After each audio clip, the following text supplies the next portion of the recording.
welcome back to Murder, Lies and Everything in Between, a true crime podcast with me, Jess, and my husband, Atty. Hi, guys.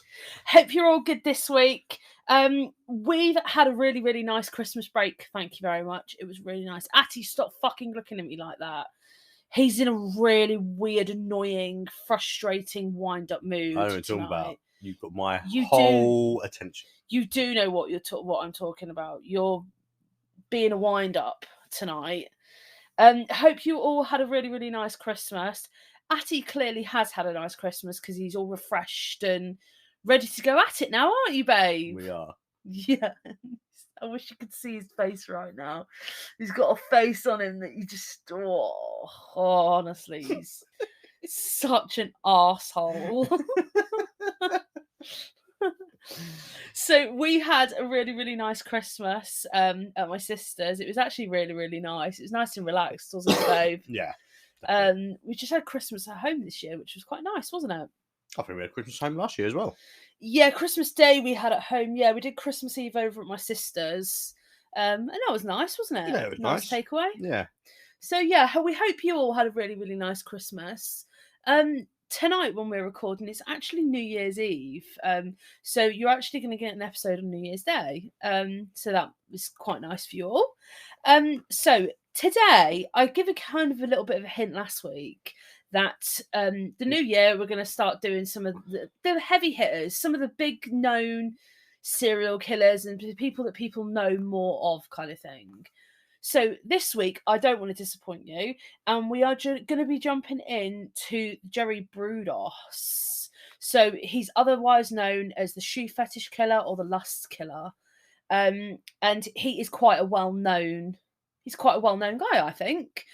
Some of the people that are really kind of into the big guys in kind of those ages, so kind of like 30s up to the kind of 80s, and they'll know who Jerry Brudos is. So the sources I used for today's case, I actually watched a documentary with Sharon Wood, who was one of the survivors of an attack by Jerry Brudos. Right. Biography.com, crimelibrary.com, Wikipedia for some basic stuff, and I actually read some sections from the Anne Rule book on Jerry Brudos. And Anne Rule's quite a popular, I would say a very she's a celebrity, I would say, in the true crime genre. I would say Anne Rule is. She's quite known for having quite a lot to do with the big serial killers. So we're going to jump straight into today's case. So it started off with Jerome Henry Brudos, who was born in Webster, South Dakota on the 31st of January 1939. He was the youngest of two sons to Henry and Aileen Brudos. Henry was kind of quite like an angry man. He wasn't very kind of nice to his son. He wasn't very nice at all, really. But that was nothing compared to Aileen, Jerry's mum. She wasn't, saying that she wasn't the best of mums to Jerry would be putting it very, very lightly. This was mainly due to the fact that she actually openly said that she actually wanted a girl and not a boy. So she already had a boy, and she wanted her second child, she wanted it to be a girl. And she was openly annoyed and frustrated that he was a boy, basically, when he was born. She made it kind of very clear that she really didn't like him, pretty much. And she kind of consistently just abused him emotionally and physically throughout basically his entire childhood. So she was just a shit mum, basically. To him, anyway. She wasn't to Larry, his brother. That's the first child. Yeah. She was amazing to him. She showed him affection. She showed him love. She was a good mum, pretty much, to him. But complete polar opposite to Jerry. She made it, as I said, she made it very clear that she couldn't stand Jerry throughout his entire childhood. So, kind of through their childhood, they moved around the Pacific Northwest area quite a lot. His dad was kind of in and out of jobs all the time, so they kind of moved around so that whatever work was going around, he could kind of go and pick up. But they eventually settled in Salem, Oregon.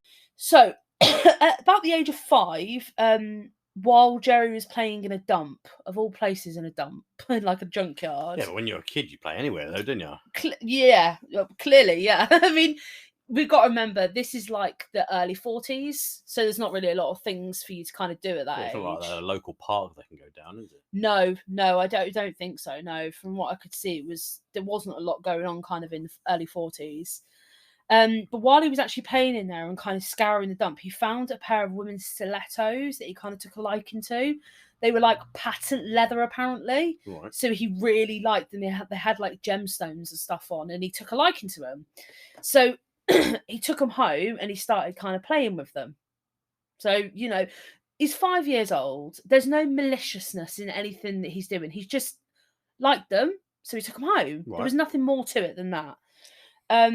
His mum, though, actually caught him wearing them and playing with them around the house. And she kind of went mad and told him to throw them away, and she actually punished him for this. Okay. But he didn't actually throw them away. And a few days later, his mum caught him again playing with them. So this time, she decided to burn them in front of him, and she basically just beat the shit out of him for this. Right. So she was pissed at this. She was wondering what's going on with her 5-year-old son playing with a pair of heels, kind of thing. So this is kind of where it's believed that Jerry's obsession originated actually from. And this was mainly because from what we can kind of see from his progression through kind of his life, he kind of took a sexualized aspect from these heels. That obviously escalated as he got older, but he kind of saw it as something that needed to be hidden away from people. So his obsession kind of grew from there, and he would hide this away from people, obviously, because he thought it was something to be hidden away from because of how his mum reacted, basically, to him playing with them. So Jerry's fascination actually led him to steal a pair of heels that was kindergarten teachers that she actually had in her desk. So she had a pair of heels in her desk that she would wear, like if she had anywhere to go after school and stuff, or like if she had a date or anything. And he actually stole them out of her desk. Obviously, he got punished for this by his teacher. But she wasn't really annoyed. She didn't really see any malice in it. It was just something like a bit weird that he'd kind of done. But as he got older, this kind of only escalated to where he was actually like breaking into neighbours' houses in order to steal their shoes and their underwear. And he was actually stealing underwear off like washing lines and that. Right. So he did escalate. Obviously, it didn't help what his mum did. So he found he needed to hide all this kind of things. Only way he could hide it was by stealing these things. So actually, on one occasion, like a teenage family friend was over at his house. So her parents were over at his house anyway. And she came over and she wasn't feeling very well. So she went to take a nap on Jerry's bed. She was obviously given permission to do this. She went to go and sleep on his bed, and she actually woke up during an occasion where he was trying to take her shoes off her. That he was trying to take her shoes off her while she was sleeping. Right. Obviously, she wasn't very happy with this. His parents obviously found out, and they were obviously pissed about this. Obviously, she's trying to steal fucking neighbour's pair of shoes off her feet. So, these things are just kind of adding up as time's going on. His odd behaviour is just getting more and more weird, kind of thing. Yeah. So during this time, Jerry actually started cross-dressing with like any of these women's clothes that he could find. Is he still 5? No, so this is he's getting older. Right. Okay. So as he's getting older, he's just escalating, and it's becoming more and more and more as he's getting older. So he actually said that he didn't really like have any sexual feelings about the items. So he just knew he enjoyed wearing women's clothes and wearing women's shoes. He didn't find any sexual feelings towards them this time. He was still quite young. Maybe they're comfortable. There you go. Maybe they're comfortable. But he did kind of have like wet dreams. So he did have wet dreams about them, yeah. I don't know. I'm not a man, obviously. I don't know how wet dreams work. I'm not a man, so I don't know, babe. Can you enlighten me on how wet dreams work? But I want to have wet dreams over women wearing women's clothing. Do you know what I mean? Yeah. You know, I don't know. Did you? It might be a bit personal. Did you ever have wet dreams when you were young? I don't think I did. No. Many erections when I was young. many times. I get many times now. Actually, wake up stinking hard on. Do you know what I mean? Yeah. You know me. The wind's only got to blow and it's ready to go. That's it. Yeah. I don't need no blue tablet, do I? No. Yeah, I mean, as I said, I don't know how wet dreams work, but his mum actually caught, like, she saw these stains and she caught these stains on, like, the sheets. Yeah. And she basically punished him for this. She would make him wash them by hand just to embarrass him.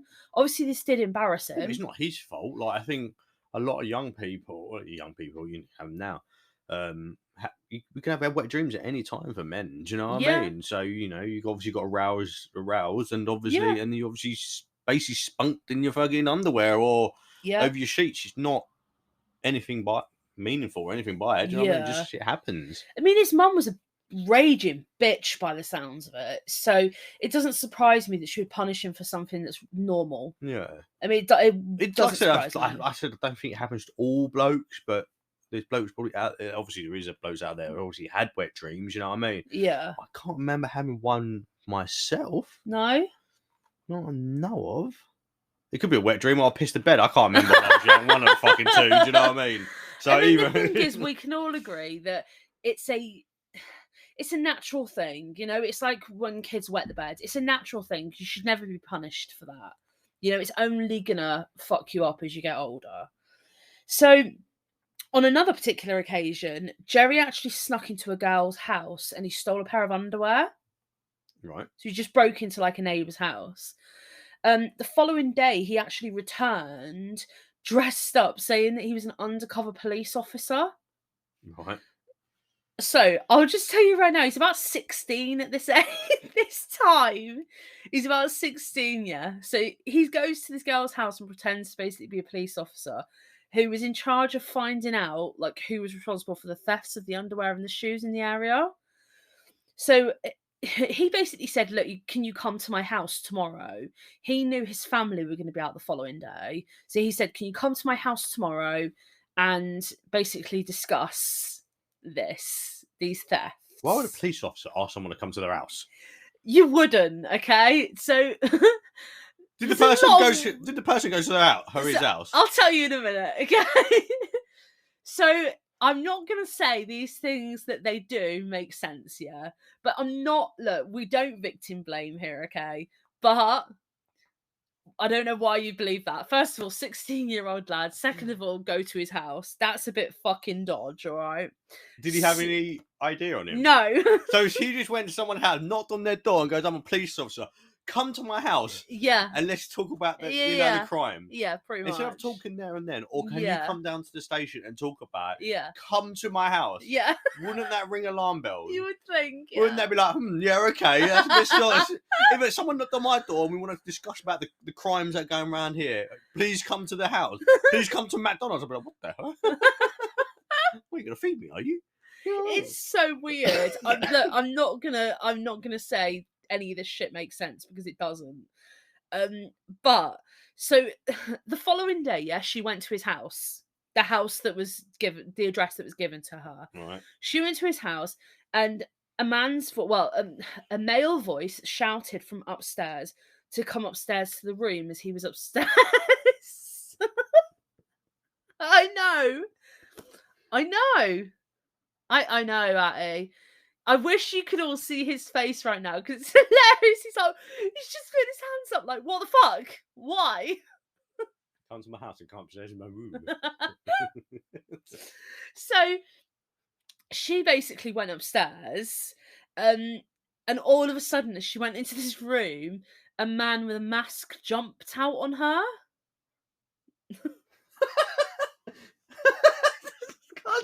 I can't take this seriously. This is going to be the lighter part of the case, okay? So...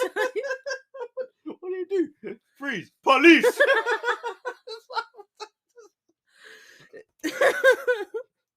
So a man jumped out on her, yeah, holding a knife, and basically told her to strip off. Yeah, to strip naked, basically, so that he could take photos of her. Right. So she's obviously terrified. She's like, what the fuck is going on? She's thrown by what's happening. So she's just complied with his requests. Okay. So she's got stripped off. He's took photos of her. And then he's all of a sudden rushed out of the room to rush out of the house. His own house. Yeah, but he's making out as though he's not Jerry or this police officer. He's making out as though he's this random person. Right. Okay. This will make sense in a minute. So you're playing 3 different people at the moment? Right, okay. So she's quickly kind of got dressed and she started to run out of the house.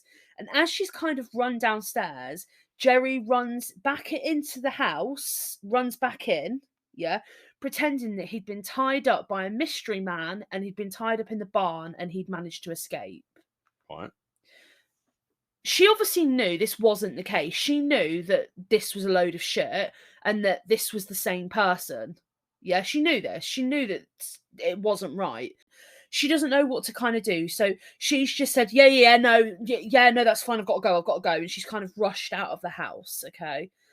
She actually didn't report this for a few months because she was worried that he would come back and he'd kill her.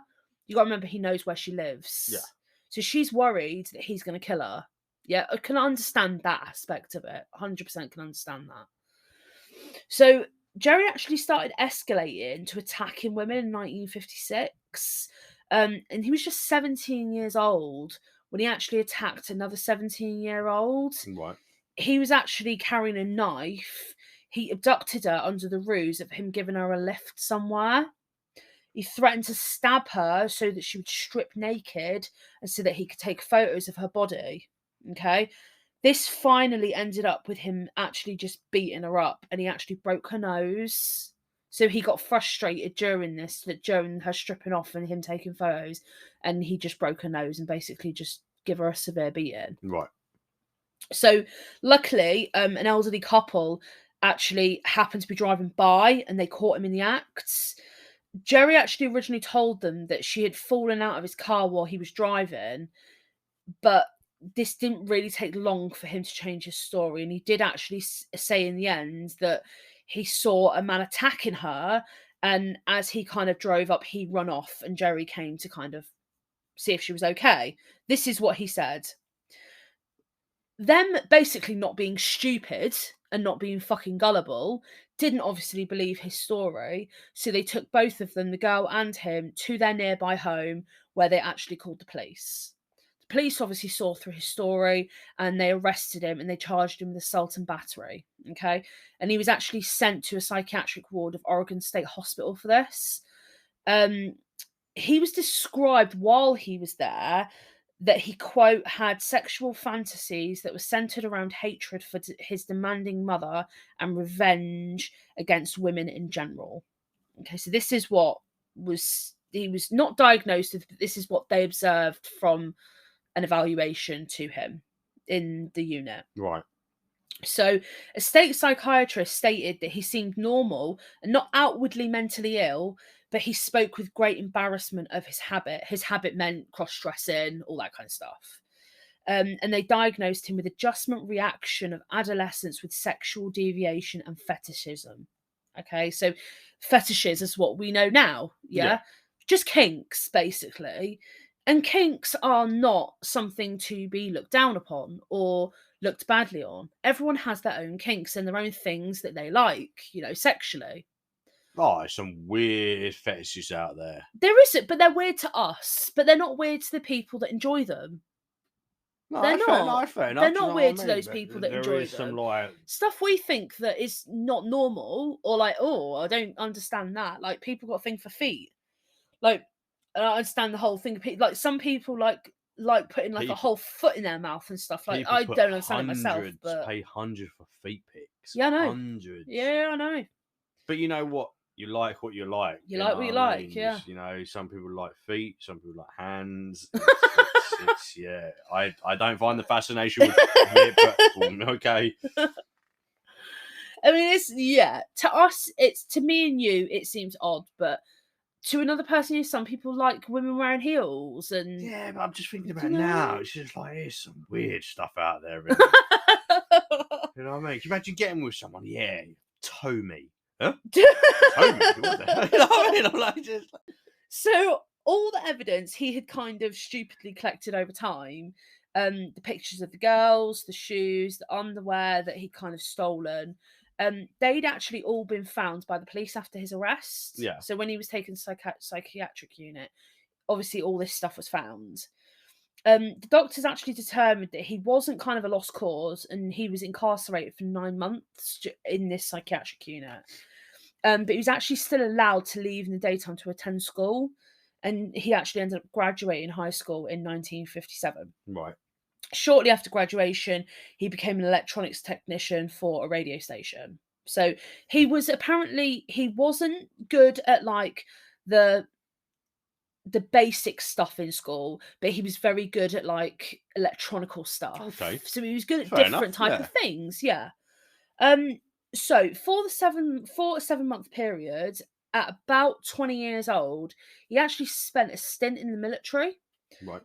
But during a session with an army psychiatrist, Jerry told him about kind of like his fetishes about like shoes and underwear and all that kind of stuff. Cross-dressing. Yeah. And this, I'll just say as well, by the way, cross-dressing and being trans is two different things. It's two totally different things. Yeah. Believing that you are an opposite sex or feeling like you are an opposite sex is completely different to cross-dressing. Cross-dressing is just cross-dressing.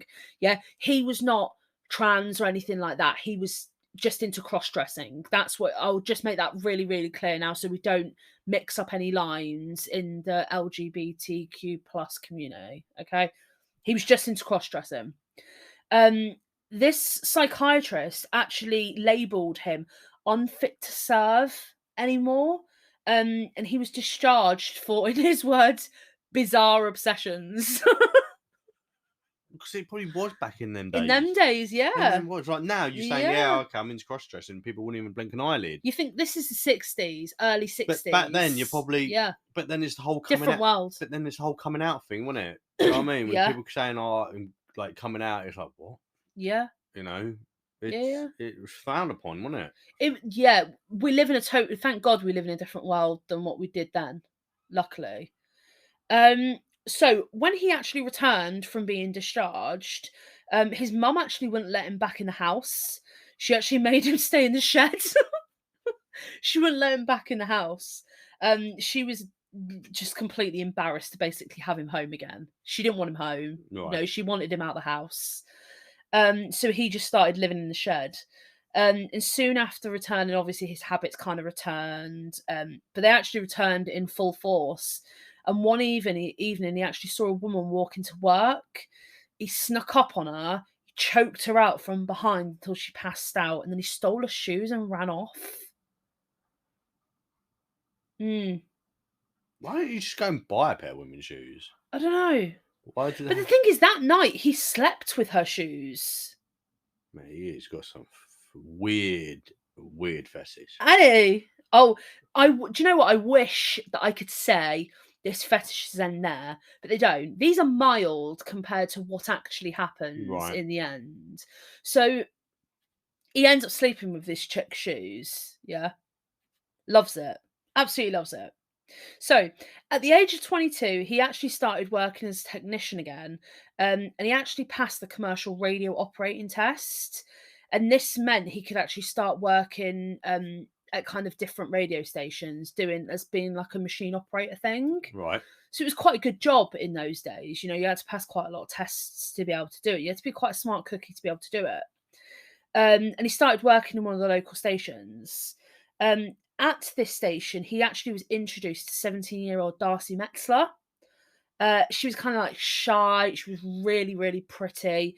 And she was really submissive, which is exactly what he liked. He liked a very submissive woman. So she was, remember, this is a different time, okay? They would have come from quite a Christian family. They come from a very religious family. She was very much looked after by her mum and dad. And she was under the thumb, shall we say, by her family. She was very under control of them, okay? different time to what it is now, and she was only 17 years old. So she wasn't actually a fan of him in the beginning. She wasn't kind of attracted to him. He was a very below mediocre looking man. All right. He wasn't a very good looking man. He got even worse as he got older. But yeah, he had something that she must have fell for, because she did end up actually falling for him. And he really liked that he could have control over her, that she just kind of gave into everything that he kind of wanted. And he loved that. He loved that she was submissive. Darcy's parents, though, didn't like Jerry. And Jerry and Darcy both knew that her parents didn't like him, and that they weren't going to kind of agree to them getting married eventually. Okay, so what they decided to do is they decided that if she got pregnant, they would have to let them get married because she was pregnant. Again, different time. Yeah. They didn't do the whole kids out of wedlock, all that kind of thing. So they knew that they would be forced to get married. They knew that her parents would have to agree to it. Yeah. So that's exactly what they did. They had a baby, and not long after they got married, I think it was like 6 weeks or something after she found out she was pregnant, they got married. Okay, so they were quite quickly got married. And they actually went on to have another child after this. So they had 2 children in the end.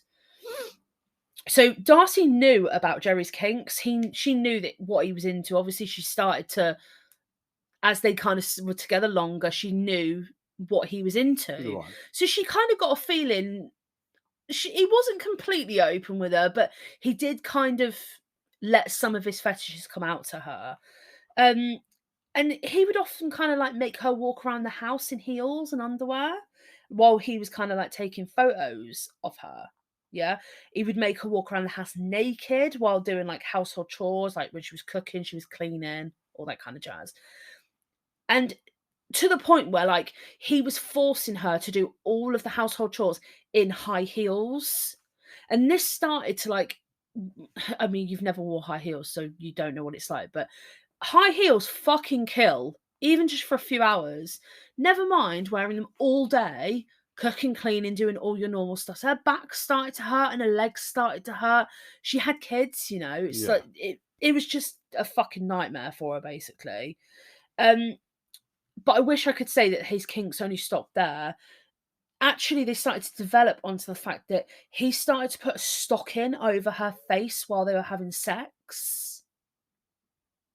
Yeah, like a woman's pantyhose stocking over her face while they were having sex.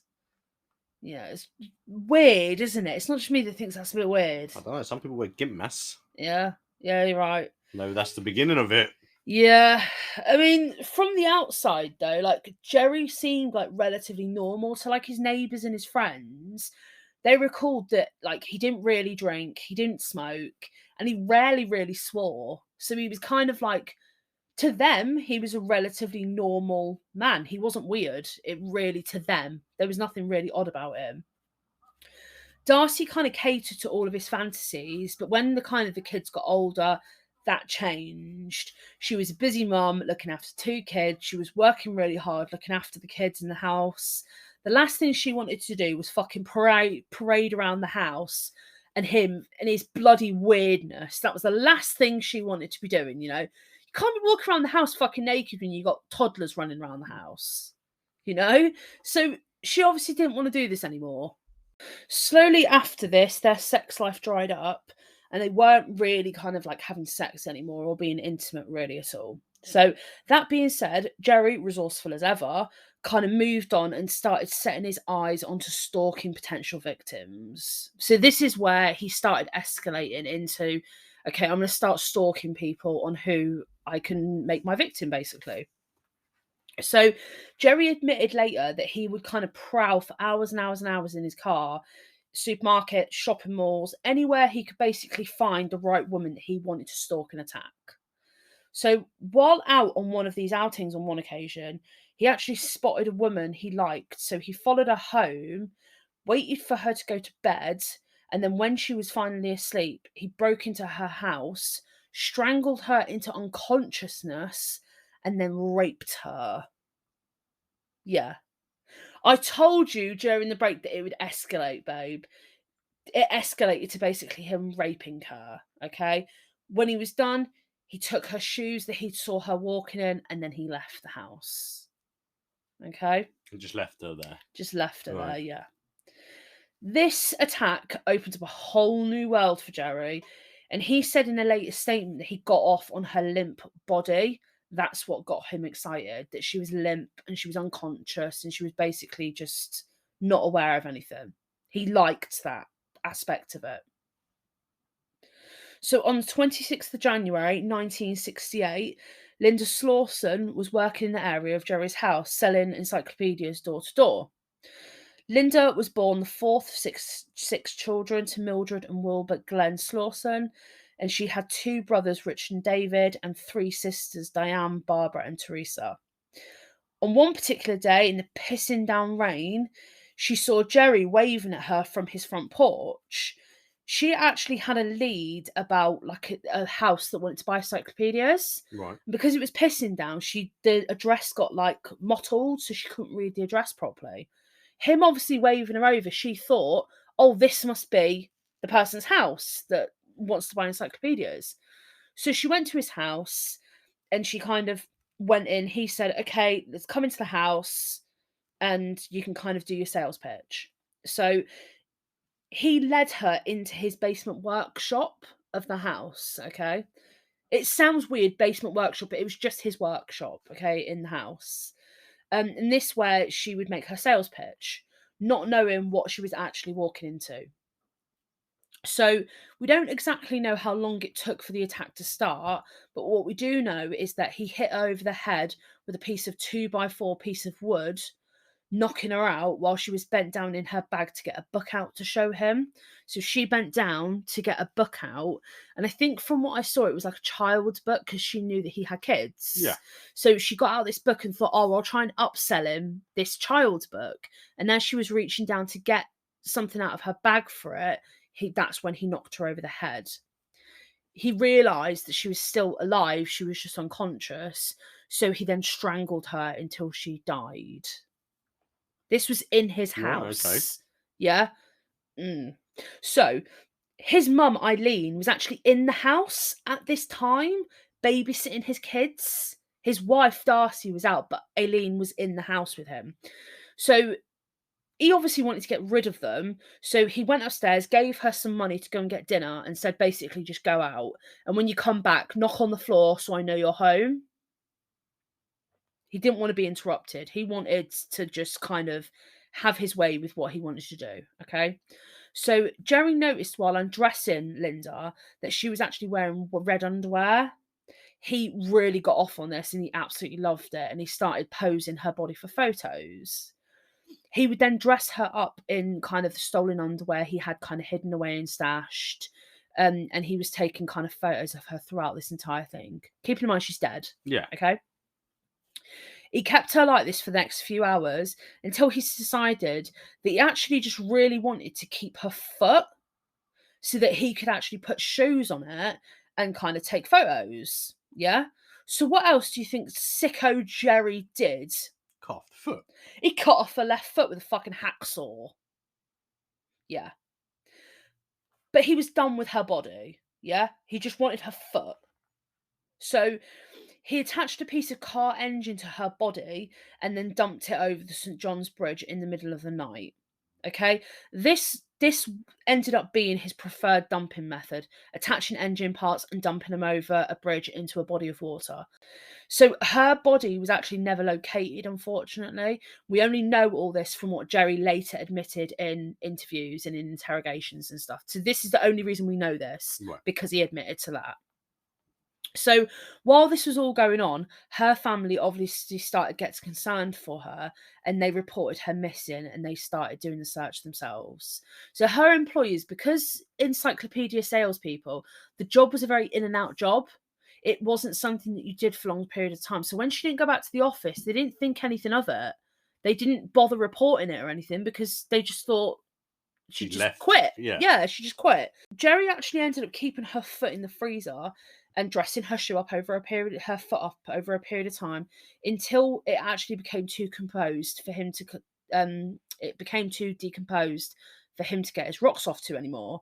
So that's when he actually finally disposed of that too, tying a weight to it and then throwing it over the water, the same place where he'd thrown her body. So just a few months later, on the 26th of November 1968, Jerry set his eyes on a new victim. Whilst he was out driving, he came across 23-year-old student Jan Whitney, who had broken down on the side of the I-5 highway whilst on her way home for Thanksgiving. She wasn't alone, though. She actually had two men with her that she was actually given a lift to. And Jerry said they were like hippies. So she was known, her family said she was known for like giving people like hitchhikers rides. She would always do it. Apparently she was a really nice woman and she would always help people if she could. Yeah. Yeah. And she was travelling an hour home from where she was going to university, and she was travelling home. So she had like an hour and a bit commute. So he came along and he offered to fix her car for her. So he was driving along, saw that she'd broken down. These two guys couldn't fix her car. So Jerry offered to help her fix it. But they needed to go back to his house to get his tools. He didn't have any tools with him. So on the way back, he dropped off the two guys. He just dropped them off on the side of the road, and him and Jan went back to his house to presumably get the tools to fix her car. She waited in the car for him as he kind of went inside, and after a few minutes, he came back out saying that his wife wasn't home and that he had to kind of wait for her to get home so he could get in the house because he couldn't get in the house. So he slid into the back seat of the car behind her and they started playing a game while they waited. So they were just waiting, playing a game. And I think from what I saw, it was like a game of, she said, "Oh, I bet I can make you tie your shoelace without touching your shoelace or you physically tying it," kind of thing. Yeah. Right. So while they were playing this game, Jerry actually took a leather strap that he had on him and he wrapped it tightly around her neck, strangling her, pulling her into the back seat with him, obviously killing her. This is when he then moved on to having sex with her dead body in the car. So we're moving on to not from murder, we're moving on to necrophilia now. Yeah? So he then carried her lifeless body into his basement workshop, had sex with her corpse again multiple times. He did exactly what he'd done previously, dressing her body up in heels and underwear while taking photos. But this time, he attached her body to a pulley system that he'd rigged up in his workshop, and he actually cut off one of her boobs, like just sliced off one of her boobs. Right. He said that his plan for this was to like make like a mold of it, like to make a plastic mold of it, to make a paperweight. Right, okay. He wanted to make he wanted to make a paperweight out of her boob, but he couldn't get the right consistencies of the paperweight, so he was never successful with this. Yeah, I know. So this is where Jan actually stayed for a few days, attached his pulley system in his basement. So, in fact, his family, they all went away for a few days. They went off on like a vacation. And while they were away, a car actually crashed into his house, leaving a large hole in the side of his house, big enough for people to be able to see inside. Right. Yet no one looked. The police came to investigate, but nobody looked. Yeah, she wasn't found. When they came back to check out the damage at a later date, Jerry had already dumped Jan's body, again weighted down with car parks, but this time into the Willamette River. No one was the wiser that she was there in the first place. The police came over, checked it out. They didn't see anything. They didn't smell decomposing bodies, nothing. They just thought this house had been smashed into. Yeah. Yeah? None the wiser. So, on another occasion after this, Jerry encountered a lady called Karen Sprinker at the Meyer and Frank department store where she'd gone to meet her mum for lunch on the 27th of March, 1969. Jerry wanted actually another woman, but before he could follow her and find out where she was, she disappeared out of sight. So luckily for her, she was meant to be his original victim. But he actually saw Karen and he settled on Karen and following Karen. So although he said in a point he didn't like the shoes she was wearing and he didn't like the outfit she was wearing. Yeah, he didn't like any of that, but he still followed her. So he used a pistol to get her into his car. He took her to his house where he raped her and forced her to pose in clothing of his choice. Okay, so she was alive when this was happening. So he raped her while she was alive. This photo, so you can actually see this photo of her, and it's fucking terrifying. Like, you can see the photo and it's fucking horrible. You can see the photo of her dressed up in underwear, and her face is just, she's alive, obviously, but her face is so vacant. Like, you can see that she knows she's going to die. Yeah. And it's horrible. It's such a horrible, like, eerie photo to see. And as I was researching this picture kept coming up, and it's fucking horrible. She's literally stood there and you can just see the fear over her face. He then, in the basement, hung her up by her neck from a hook, slowly suffocating her while her heels tapped on the floor. He then asked her if the rope was too tight. When she said yes, he pulled her tighter 3 times up, killing her, basically. So she slowly suffocated and died. He then subjected her body to the same treatment as he did with the others, having sex with her body repeatedly over the next few hours. In between this, Darcy called him that his dinner was ready. So in between necrophilia, he went upstairs, had his dinner. Also, yeah, just had his dinner with his family. Acted normal. Acted fucking normal, yeah. So after kind of he'd had his dinner and all that kind of stuff, he went back downstairs. He cut off both of her boobs again, and he dressed her in a long line bra. You know what a long line bra is, don't you? The one that sits lower into your rib cage, like a longer one. Doesn't just sit Like under. a sports bra. Yeah, kind of. It sits lower than a normal bra, so it's quite a long line bra. So it's a bit more like a crop top kind of fit. He dressed her in one of those, and he stuffed it with tissue to fill it out, because obviously he cut both of her boobs off. Yeah. And then he carried her body to a bridge on the Long Tom River, attached a car part to her body, and then dumped her body over the bridge like he had previously with other people. Her car was actually eventually located at the top of the parking garage in the department store, so her family knew that she'd gone missing from there because her car was there. They looked everywhere for her, but eventually had to report her missing when they couldn't find her. So Brudos was starting to get really brazen, and his next attacks didn't go the plan the way he wanted them to. 24-year-old Sharon Wood was working as a secretary in like a university campus. She was actually going through a divorce at the time, and she was all over the place. This is the woman that I watched a documentary on, and she gave like statements and stuff during it all. And she was saying she was going through loads of shit. She had young kids at home. She'd become a recently single mother. She was going through so much shit. Her head was all over the place. Her head wasn't in what it should have been in, kind of thing. So on the 21st of April, she'd been making her way through a staff parking structure to her car because she thought that she'd left her keys in her car. And this is what I mean by her being all over the place. She thought she'd left the keys in her car and thought, I've got to go and get them. I've got to get this off my mind. So she went to her car.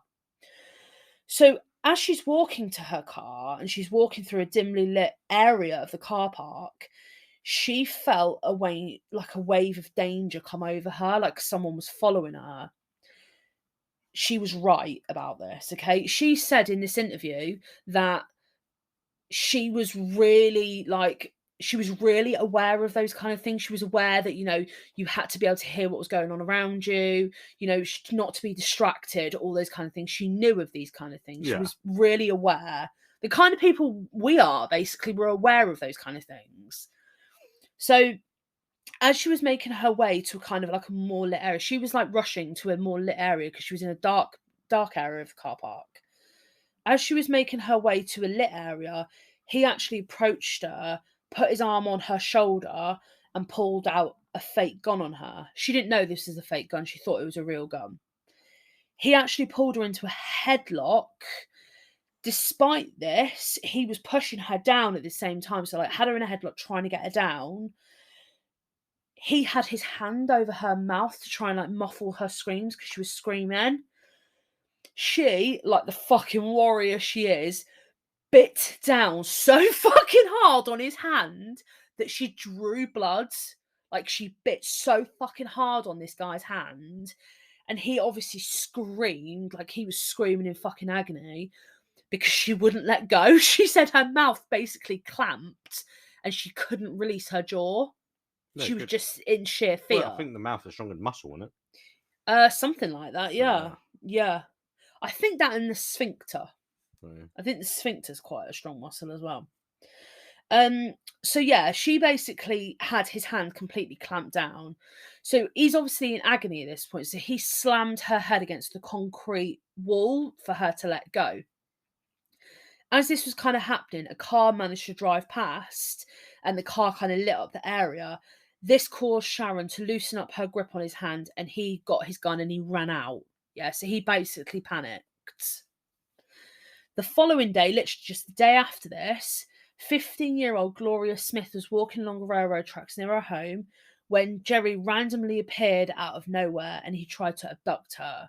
She screeched and ran off. Obviously, she was quicker than he was because she managed to run away from him. Okay.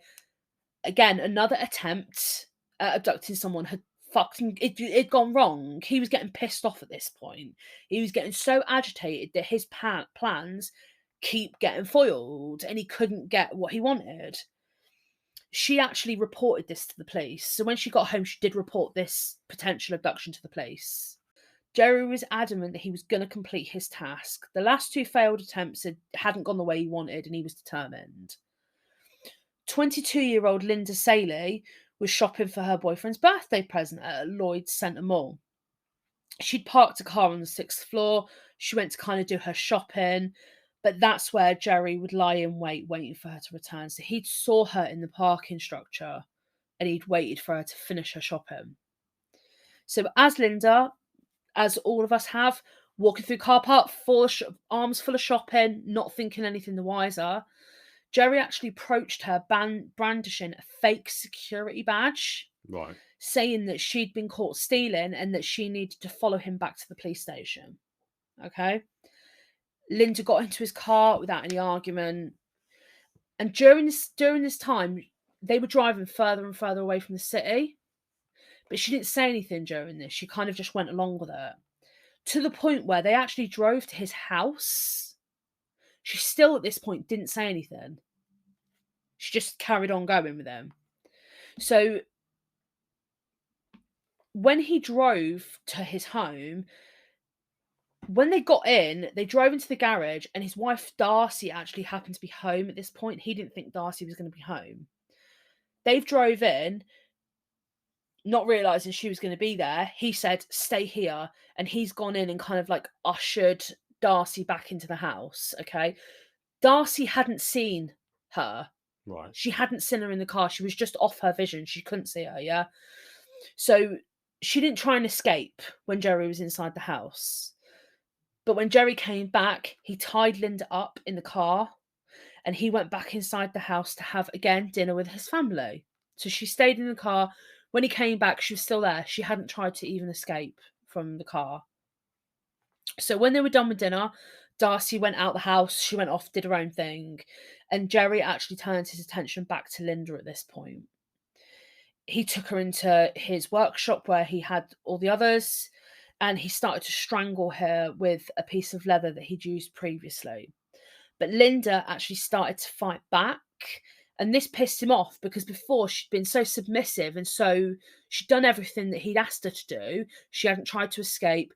This really fucking angered him that she actually fought back. He didn't like this at all. So once she'd actually died, he attached her to the pulley system that he'd rigged up.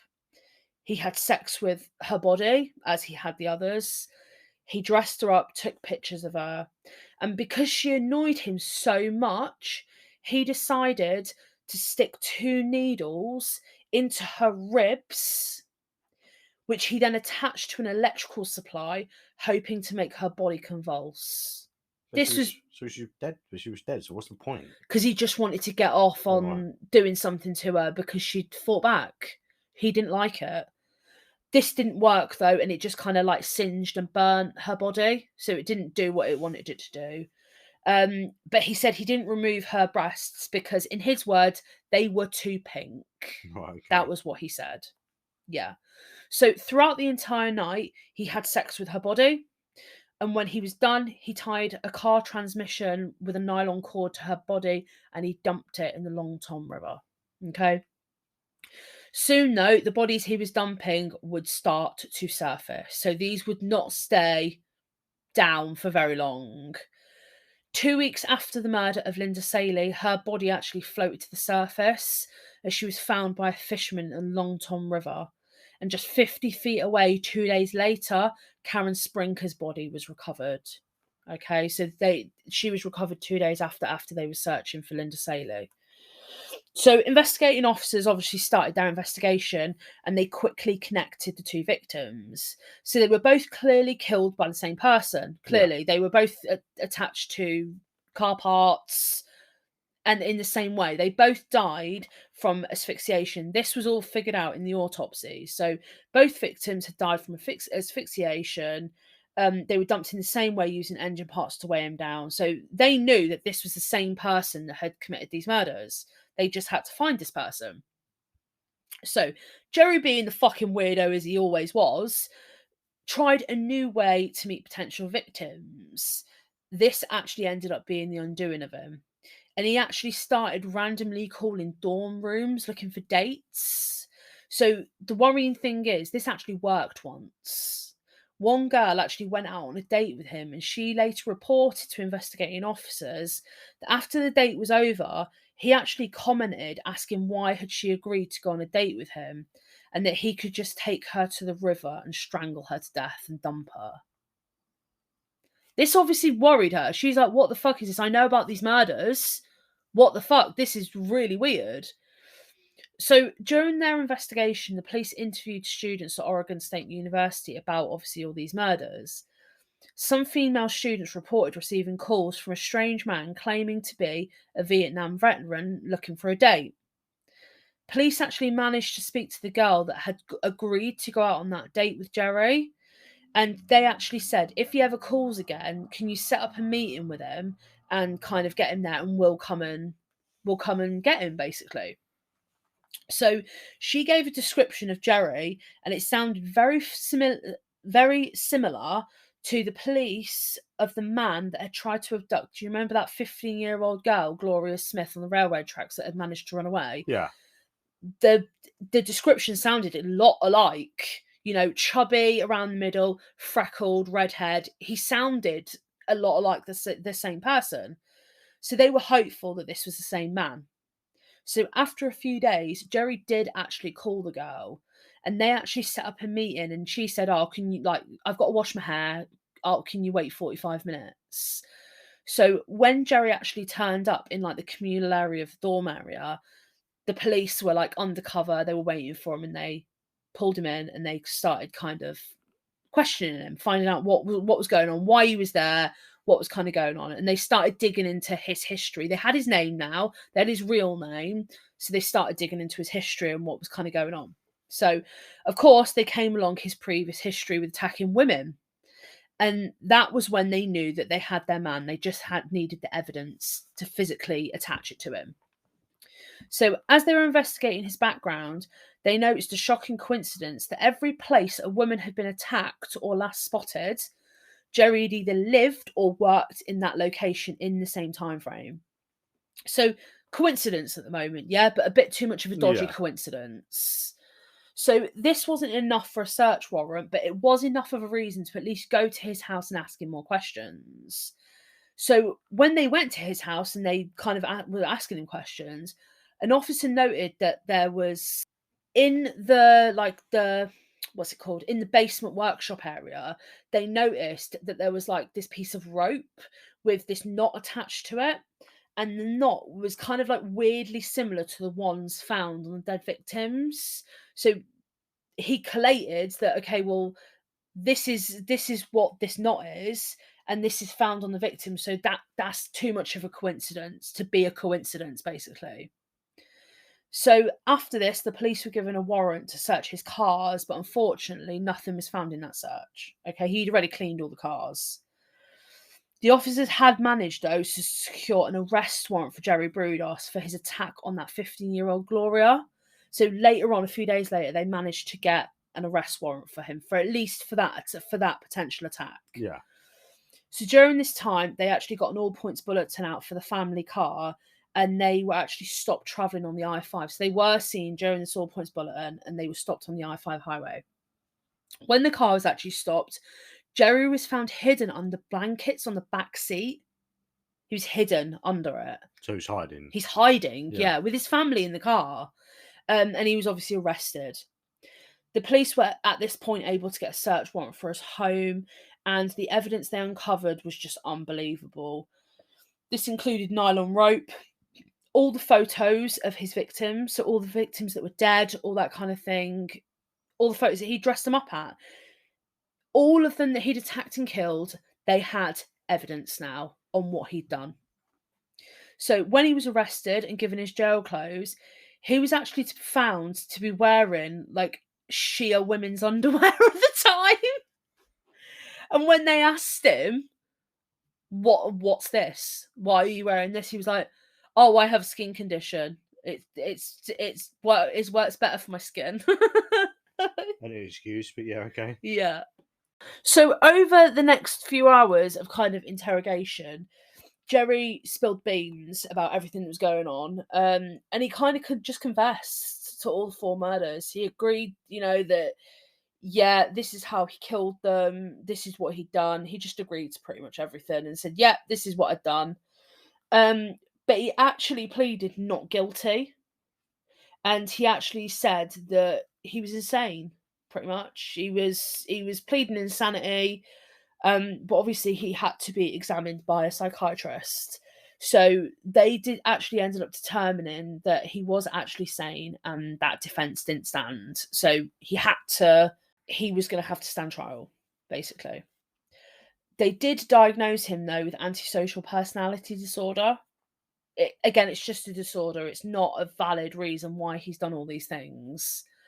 Brudos knew what he did was wrong, and he never showed any signs of remorse for anything that he'd done. Never gave a shit. He actually, in interviews, openly laughed and mocked all the things that he'd done. Openly just didn't give a shit, laughed about it, thought it was funny, didn't think anything of it. So on June 28th, 1969, Jerry Brudos ended up pleading guilty to 3 first-degree murders, and that was for Springcutt, Whitney, and Saley. And he was actually sentenced to 3 consecutive terms of life imprisonment in Oregon State Penitentiary. He did obviously confess to Slauson's murder, but they couldn't find her body. Her body was never ever located, so they ended up not bothering with her case. They just ended up convicting him for the 3. Jan Whitney's body was actually found a month after Brudos' conviction. So her body was actually found, and it was found a mile downstream from where he'd originally dumped her body. So Right. So 3 of the bodies were found. It was just Slauson's body that wasn't ever found or located. During his imprisonment, I can wholeheartedly say that he totally deserved everything that he got. He was regularly beaten and regularly raped. Wow. During his imprisonment. Yeah, so he pretty much got exactly what he deserved. What he did to them, yeah. Yeah.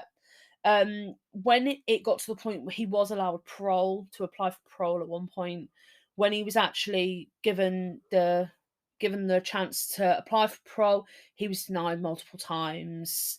And on the 28th of March 2006, he died of an aggressive form of liver cancer. So he ended up dying anyway. Oh, yeah, passed away anyway, didn't he? Yeah, so that is the case of Jerry Brudos. His case was it was looked over a lot because was it Charles Manson? The whole Charles Manson thing was going on at the same time. So you know about you've heard of Yeah. Charles Manson, obviously. Yeah, the whole Charles Manson thing was going on at the same time, so it was very much like overlooked at this point. So a lot of these murders were overlooked, but he is one of the people that people know a lot of. People know a lot of it. I mean, I know for you, like you were saying to me in our break that like you just think this is more of a weird case, like, and again, we're not going to victim blame, but a lot of these things, I think these things wouldn't have happened if we were in the day and age we are now. It wouldn't have happened. You would have CCTV in the car parking structures. You know, people wouldn't be as, I would say, naive, not silly, but naive to like go to somebody's Stupid house. is the Yeah, word you want to yeah. use. But we wouldn't in these days. These things wouldn't happen. I'm hoping it wouldn't happen. I don't know. You got some Yeah, thick people out there. but you wouldn't willingly like go to somebody's house and do those kind of things, and you wouldn't if somebody come up to you saying they're a security guard at a mall saying that you've been stealing, you wouldn't just willingly go in their car with them. No, why would you? Do you know what I mean? Yeah. You would go back to the shopping centre, wouldn't you? Yeah, but we live in a different day and age now. Like I said to you before, like we live in a different era now. Like this was 30, 40, 50 years ago now. We don't live in the same time anymore, thank God. But then the whole Ted Bundy thing wouldn't have happened. Jeffrey Dahmer thing wouldn't have happened. Yeah, but There's a lot of things that wouldn't have They happened. didn't go to someone's house willingly. Yeah, I You know know. what I mean? The girl went, "Oh, yeah, I'm a police officer, but you got to come to my house to take a statement." Yeah. Yeah, What? Yeah. Yeah. dumb. Yeah. Dumb as a bucket of shrimp. You know what I mean? I mean, Artie said to me, he doesn't understand why this case is such a big case. Like, he doesn't understand why it's such a big case. I think it was overlooked by a lot of things, but Jerry Brudos is one of the heavy hitters, mainly because he only recently-ish died, and because of things he did, because it was necrophilia. No, but you've got loads of cases out there that people have done that and murdered and done this and done that. And There's a lot. I mean, I'm not joking you. I think I've probably got about 8 or 9 pages of potential cases to look into because there's so many of them that just are absolutely mental. And yeah, I mean, what do you guys all think about that? I mean, the guy's dead. The guy is dead now, thank God. You know, hopefully he is rotting in some pit of hell somewhere, if that exists. So yeah, that was pretty much today's case for you. Bit of a grim one to start the new year, but someone comes to your house and says, "Just don't go with them, okay? If you're being accused of theft, go to a lit area. First thing you would say, "Can't you show me some ID?" Show some idea, yeah. You know what I mean? That's the first thing you do. Yeah. But then, like I said, we live in a different day and age now. Things have changed a lot. People used to be way more trusting in those days. It wasn't as known of a thing. People didn't expect it as much as what we do now. Now we have media and all these other things. We know this shit goes on. So we're way more aware now than what people used to be. Your face says it all. There's nothing you can say to convince me of how fucking stupid some of these people are. I just there's no defending them. But then none of them deserved what happened to them. I didn't say they deserved it. Do you know what I mean? I'm just stating the fact. It's like most of them were stupid. I mean, what do you all think? Do you agree with Atty? What do you think? I mean, I see where you're coming from. I do see where you're coming from, but nobody deserves get in my car. Shit to happen to you them. got caught shoplifting. Let's get in my car and let's drive away from the shopping centre. The worst thing was she had receipts for all the stuff that she had. Just like I know. It's just sad because, you know, 4 women lost their lives in the most horrific ways possible. And yeah, that is this week's case for you. So, to start the new year on a bright note. So, thank you all for listening. We hope you all had a really, really nice Christmas and a nice break. Or if you don't celebrate Christmas, hope you had a nice relaxing time while some places were closed. Hope you all have a really, really nice new year. I will upload the pictures onto Instagram and to all our kind of social medias. And that's pretty much it for today. Follow us. follow us, review us. You can review us on Spotify, on Apple Podcasts, all those kind of things. It really, really does help get the podcast out and hopefully have more people listen to us. So thank you for taking the time to listen to us today, and we will catch you guys next week. Bye. Bye.